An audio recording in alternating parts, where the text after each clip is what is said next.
All right, so for those of you who came in a little bit, oh, no, you're fine. An exercise in the morning. All right, for those of you who came in late or didn't see this, if you brought 2 copies of your outline, bring me up one right now. If you only brought one of them, either hang on to it and email me a copy right now, or bring up your copy, put it right here, and then during the break, I will look it over quickly, mark it as pass-fail, which unless, as I said last time, unless you literally like just Control-C, Control-V, something utterly unrelated to this class, you will pass on. And so if you have 2 copies, put one here. If you don't, put it over there, and then I will get it back. Yeah, 1 copy, put it there. During the break, I will look it over, mark you down as almost certainly passed, and then I will give it back to you. So then the second half, when we go over the class in-class peer review stuff, you can have something to work with. All right, so that's this one. Check. All right, property. What was it? Why do we care about it?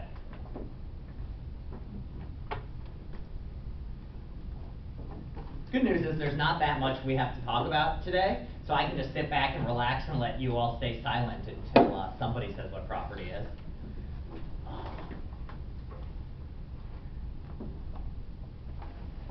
Might be great YouTube viewing. You did. One word, ownership. Yeah, property has to do with ownership. So your property are the things you own. So what were some examples of things we said you own personally? House, car. Yeah, a car, that's something that you own. You own a house? House. You own a house? I do not own a house, but I bet there's somebody in our class who owns a house. Ask me, you own a house? What are some other things you own? Cell phone, yeah, that's a good one. Your clothes, that stupid camera of mine, something I own, your computer, any of that stuff is stuff you own. Yeah, it's a piece of paper, but it's not only, so we're talking about physical things right now. What are other types of things? What's the other sort of property? Intellectual property, and that's the one we're really interested in this class. And what did we say intellectual property is? Or examples of intellectual property? What's the main difference between physical property and intellectual property? Can you see intellectual property? No. Where does it exist?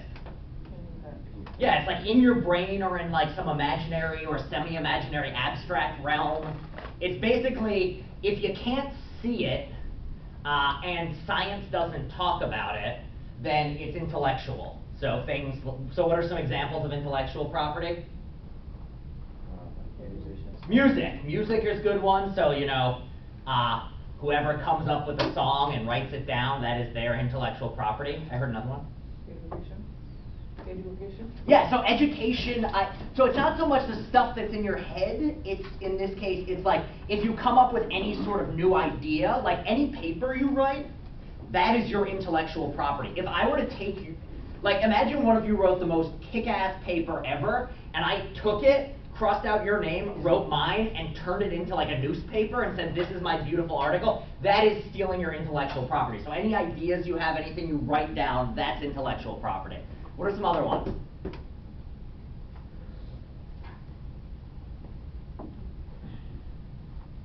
But in that case, it would have been like you took both. So you took the actual like physical property, And so, but then you also took the actual idea itself. So yeah, so here's the key. So remember, what did we say? When you own a piece of intellectual property, it's not like you can stop anyone else from thinking that, but what do you own? What do you have control over?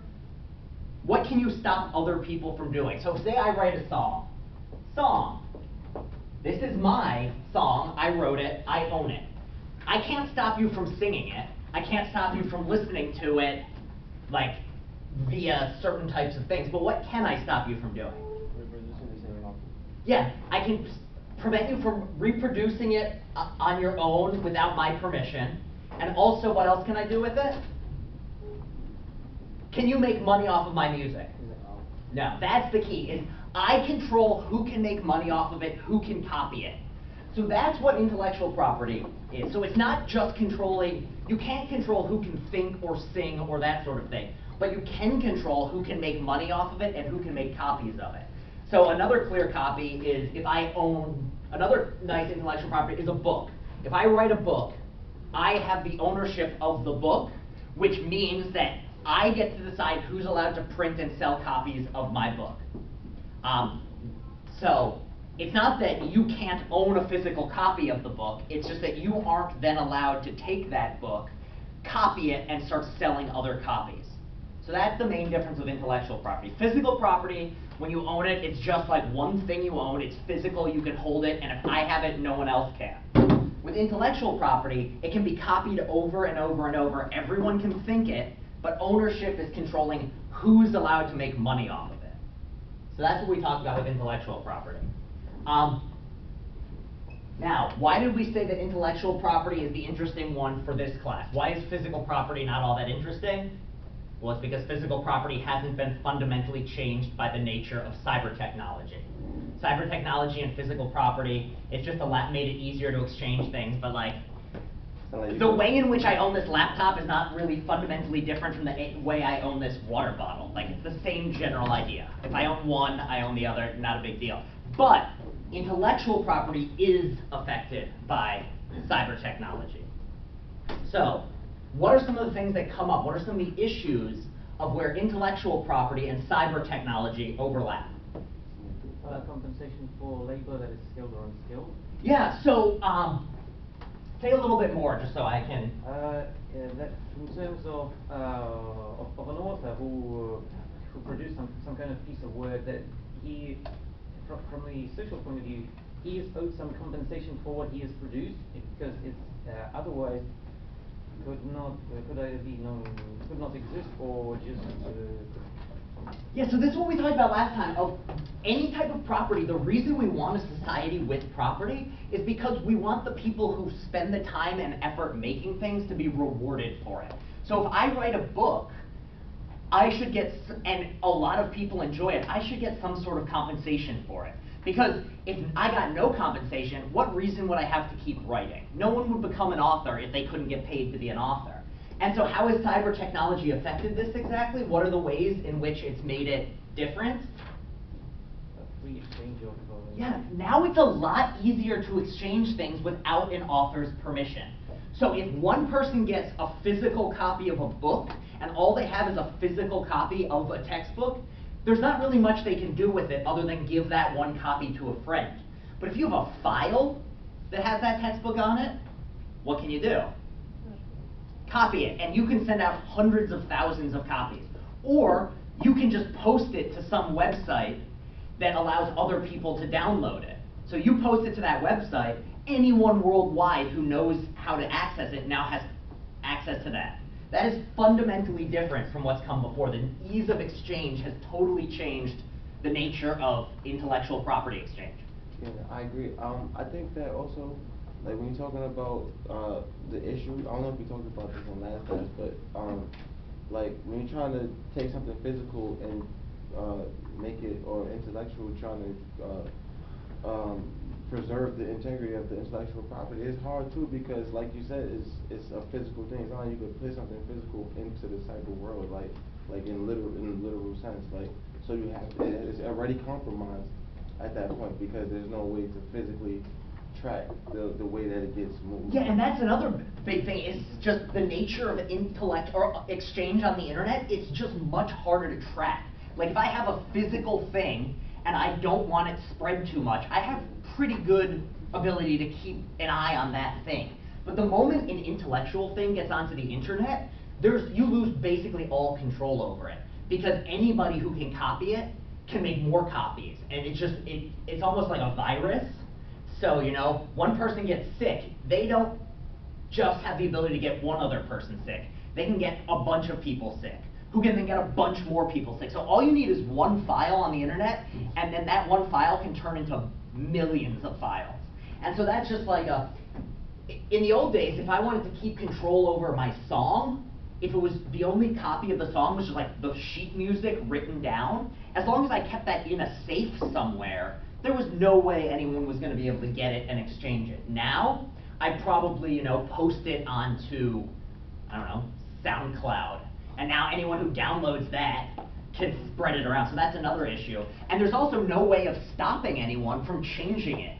Like if they have access to the file, there's nothing to necessarily stop someone from, you know, editing the file in a way that, like, if I want to, and I have a copy of, like, Harry Potter, a physical copy, and I don't like a certain paragraph, and I just decide to, like, cross it out, it's kind of obvious that I've just crossed out the paragraph. But if it's a computer file, and I, like, you know, delete it and put in a new version and then pass it on to someone else, they might not notice that I've made edits. So that's another major issue. It's just like the ease in which intellectual property can be affected is also fundamentally different. And then what's another thing that ties in with this? What is a type of property, specifically intellectual property, which didn't exist before computers?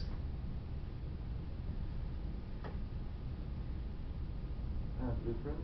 Yeah, blueprints, software, programs. These things didn't exist before the computer. Like, describe to me what a software program is without talking about computers. It's impossible. Like, the very definition of software requires a computer to operate the software. So before there were computers, there was no software. And that's another major issue, is that we now have new types of intellectual property. And what we're going to see is these new types of intellectual property are very different from the types of intellectual property that came before, and the laws we have to protect intellectual property don't apply neatly to software. And it causes some major issues of, like, if, in the same way, like, if you design a brand new computer program, if you put in hours and hours and hours, you want compensation. Or you come up with a new app, you want to be able to make money off of it. But there's this issue of which laws should protect you. And what we're going to see shortly is that the laws we have in place, which have been operating since the Constitution, don't neatly apply to software. And we have these big holes in the legal system. So, we just talked about property. So, these three here are what we're going to talk about now. And I just kind of gave the answer away. So, when we have property and ownership, we live in a society in which it exists. We like it. It's all good. How do we protect it? How do we make sure that ownership's a thing? How do we make sure that we have property and we continue to have property? What systems are in place as a society that allow property to continue and continue to be a thing? Right of publishing, authorship. So authorship, publishing, and all of these are tied in with who's in charge of making sure that if things aren't obeyed or rules aren't obeyed. Government, specifically, there's one side of it who decides things, and then there's another side who is in charge of enforcing. So who's this one who decides? Legislative branch? Yeah, legislative, the people who write the laws and the people who interpret the laws. And then who's in charge of making sure that the laws are followed? Yeah, police force, government agencies. So what we have basically is law. Law and enforcement. So what is it that allows you to say your house is your house? Well, if your house burns down, you have insurance on it, you're the one who gets the insurance money. If somebody comes into your house without your permission, you can have them arrested. That's the way in which property exists in our society. It's not just that it's an idea that we have, it's rather that we have institutions that will punish people for invading your property, taking your property, that sort of thing. So, that's the sort of law we have. What are the laws we have in the case of intellectual property? What protects intellectual property? There's two main things, and they're written up on the board. That little C called copyright? Yeah, copyright. We're going to talk about copyright first, and then what's the other one? It's also written up there. I mean, there's also trademark, but that's not as exciting. Yeah, patents. So we'll talk about these one at a time, but first, just generally. I know about what patent things are, but I didn't know about you when you say something that's patented, it's like they say it's the original, it's like the exclusive, or like. Well, let's just define these right now. So what is copyright? What is copyright law? What does it say? And what does it apply to? Anyone know? Well, I don't know too much. I know about like When I was studying music, I knew about ASCAP, so I know from there like how copyright is about your publishing, your rights to publish and to receive funds, and but it only applies to when it's being distributed for money. So if it's like if somebody's using your material in a way that doesn't distribute, there's no copyright infringement there supposedly, but there also like Yeah, so this is the copyright symbol laws for on copyright. If you ever see this little guy, that means something's copyrighted. Did you? Yeah, I was gonna say, like, anything that you write or, like, think of is basically copyrighted by itself, like, it doesn't have to go to, like, certain laws or anything, Yeah. like. So basically, Yeah. copyright is a set of laws tied to the ownership of things which human beings, like ideas which human beings come up with. So things like songs, things like books, things like characters within the books. And the technical definition of what copyright law applies to is it's things that can be read and understood by human beings. So any sort of like song that you could write down and like someone with basic musical knowledge could read, or like, you know, whoever, if you write a new story, like the person who wrote up Peppa Pig, like Peppa Pig is copyrighted and nobody other than the person who originally wrote it and then sold it to the distribution company is able to make money off of Peppa Pig. So these are the sorts of things that copyright applies to. Let's see if I can just find the exact. Yeah, so it's things that can be written and appreciated by humans, and then things that later on with new technologies were things that could be seen. So like photographs or movies or TV shows. That's the sort of thing that copyright applies to. What is patent? Does anyone know? What sorts of things are patented? Like a design or something. Yeah, it's tied in with inventions and production processes. So, give me some examples of things that are patented. Like a railway engine. Yeah, any sort of engine, any sort of car. You'll often find, like, if you ever buy something from the internet or like one of those as seen on TV stores, you'll usually find a little label on the bottom that says patent pending, because basically what it means is they're starting to build it and the government is writing off whether or not anyone is allowed to then like design something along those lines. So the idea behind patents is if you invent a new airplane, you should make some money off of your airplane and nobody else should be allowed to just steal your airplane design and make money off of it. So this is applying to things like car engines, manufacturing, like I'm sure Apple has more patents than you can shake a stick at. Every aspect of it will be patented. And we'll come back to this, but basically the definition of patents are that, yeah, so inventions and processes, and it's something that you've come up with which is new, useful, and nobody's thought of before, and we'll come back to this in a second. But first off, let's go back to copyright. So the big thing about copyright is it can be read and appreciated by humans. So, now, copyright law, if you have copyright over something, you don't have complete control over what's done with it. And this is what Mo was saying. If I write a song and invent it, I can't control who sings that song. Like if you hear an Ariana Grande song on the radio, she has the copyright over that song, but you aren't stopped from listening to it, appreciating it, enjoying it, and singing it yourself. So, that's one thing, is you're not stopped from doing that. Now, those aren't the only provisions which apply to copyright law. There's two others. Does anyone know what they are? If not, I can just put them up here. You do? Piracy?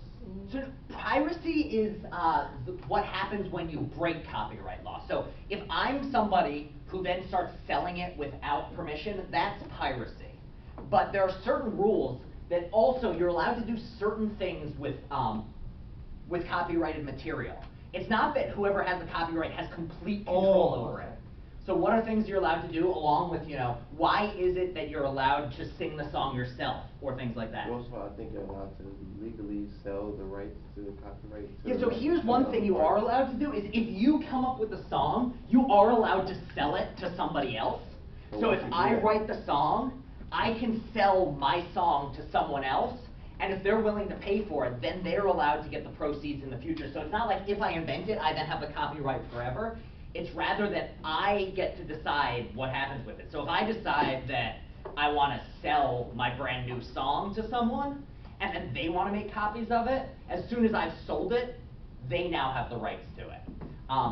So there's two provisions right here. You had a hand. I didn't want to ignore you. Oh, I was just going to say, like, it's more of like a freedom of expression and freedom of speech at the same time. So one, like, you can like use it whenever you want as long as like you give the credit. So this is one thing. So this is a really good one. When you are writing a paper and you include a quote from a textbook, you are quoting something which is copyrighted, but you're allowed to do that. Has anyone ever arrested you as long as you have the citations right? No. Why not? There's this thing called the fair use provision. Yep. And what the fair use provision says is that you're allowed to take samples from a copyrighted work and use it for intellectual purposes. So for instance, if you're like a scientist and you're criticizing another scientist's article, you have to be able to quote that scientist's article. And as long as you give them permission and you say, this is something that somebody else said and I'm commenting on it, you're not violating copyright.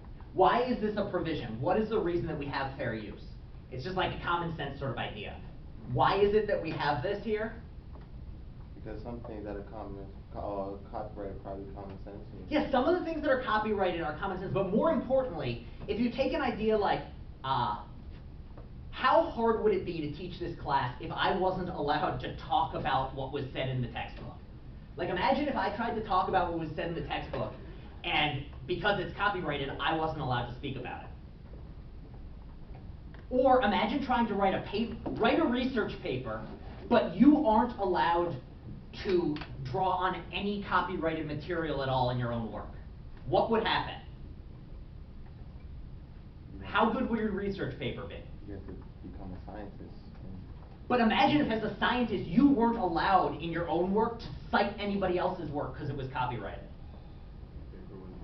Yeah, everything would suck. Like the fair use provision exists because you cannot make progress without responding to other people. So the idea is like, we want people to come up with their own ideas, but if you can't draw on those ideas and give them credit, like nothing would get done. Imagine that you had a scientist who's trying to develop a new scientific theory. The issue is that if you aren't allowed to talk about the scientific theories that came before, or imagine like, what would you do in an English class? You aren't allowed to quote the book you're supposed to be writing your book report on, because if fair use didn't exist. So does everyone understand? Like, it's there because if it wasn't there, all the intellectual property would be kind of useless to us. So it's designed to allow the authors to make money and get credit, but also allow other people to interact with it, enjoy it, comment on it. And there are limits on what you're allowed to do. You're not allowed to just like Control-C, Control-V, print it, put a little citation and say, this is now my work. Like, that's not allowed. So there are limits to it, but you can see why it exists. Like, if it didn't exist, we wouldn't make much progress. Any questions on fair use? Any? Okay, the other one is called first sale. Anyone think they know what the provision of first sale is? We can break it down if need be. What do we mean by first? What is the first one? Yeah, original or? Is it somehow connected with end user? Yeah, it is tied in with end user stuff. But basically, what do we mean by a sale? What is a sale? This is a common sense question. If somebody told you that they sold something, what do they mean? Yeah, they gave it to them for money. And what is first? It's not second, third, or fourth. What's the number that goes with first? 1.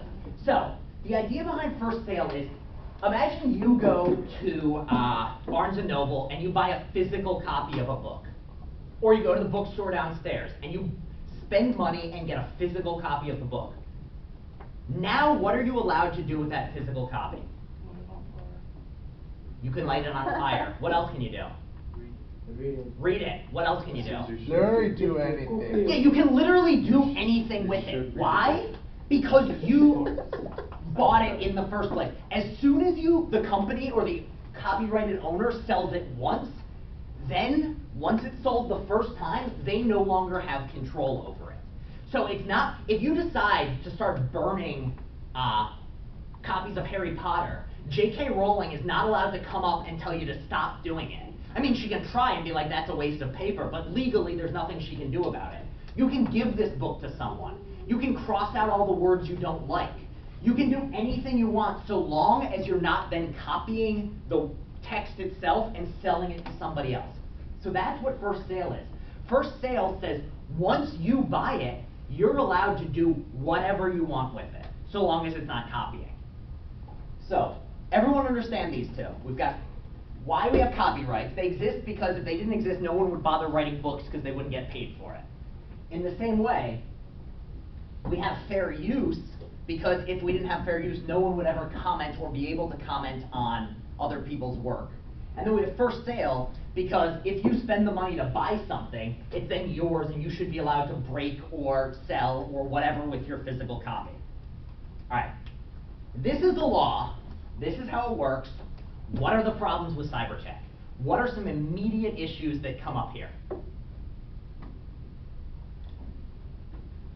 Well, Illegal distribution. Yeah, so one thing is, it becomes really, really hard to control first sale in this case. The line between owning a physical book, it's very easy to say that once I own that book, I can't do anything else with it. And honestly, to start making copies of that book would be really hard and time consuming. Now, however, with Control-C, Control-V, once I buy the book, the line between giving it to somebody else and copying it for my own exchange